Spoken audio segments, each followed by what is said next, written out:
As more and more provinces in Canada reopen, the battle has shifted to a new metric, which is which provinces are adopting so-called vaccine passports.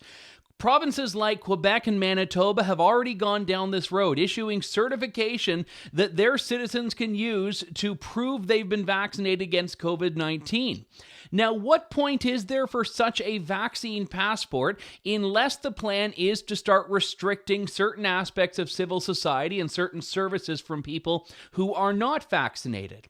The stratification of society based on vaccination level is an egregious violation of your right to make your own medical decisions, but also your right to not have to disclose those medical conditions to strangers. Just take a look at Ontario. Seneca College, a post-secondary institution, has announced vaccination will be required for all students who want to take classes in person in September. Not just students living in residence, not just students who might have a placement at a long-term care home, but any student who wants to study at the school. If you're not vaccinated, you don't get to go there. There have also been some individual businesses that have gone down this road, requiring their customers to be vaccinated. Justin Trudeau, for his part, has said that he will leave it to the provinces to decide for themselves if they want a domestic passport for provincial reasons, for interprovincial travel, for provincial service providing, or for anything else. This means that the battle now shifts to the premiers of various provinces. Jason Kenney, for his part, has come out with the strongest position, saying in no uncertain terms there will be no vaccine passport in Alberta whatsoever. What's your position on vaccine passports for those individuals unwilling to be vaccinated? Opposed. And we've been very clear from the beginning that we will not facilitate or accept vaccine passports, and that in fact we regard, I believe that they would in principle contravene the Health Information Act and also possibly the Freedom of Information and Protection of Privacy Act. Decisive and clear, which is quite frankly something we've been missing a lot of from politicians and leaders during the COVID-19 pandemic. He went further than that, by the way, and said that he would even not cooperate with any other level of government, including the federal government, that wanted to impose a vaccine passport. That was before Justin Trudeau decided to kick that hot potato away from his desk by saying, oh, no, it's just a provincial matter.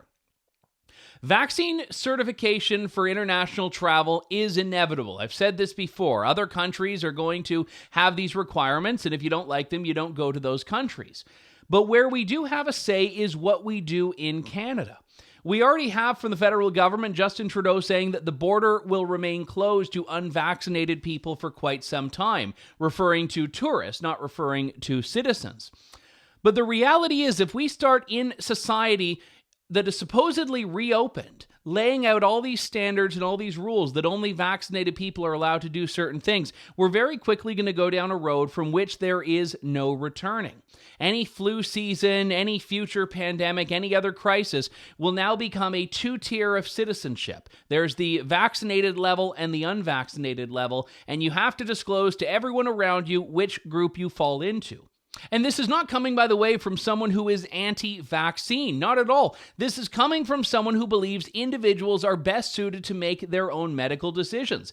Why does the headmaster of your school need to know if you're vaccinated? Why does the person you want to buy bread from at the local bakery need to know? The short answer is they don't. If we in society have had to endure massive lockdowns because it's more important to look at the status of everyone over individual risk levels, then why are we not doing the same on vaccines? Why are we reversing this egalitarian approach where everyone's in misery together and now saying that no, only certain people get to benefit from the province's reopenings when everyone was part of the lockdowns that preceded them? For True North, I'm Andrew Lawton.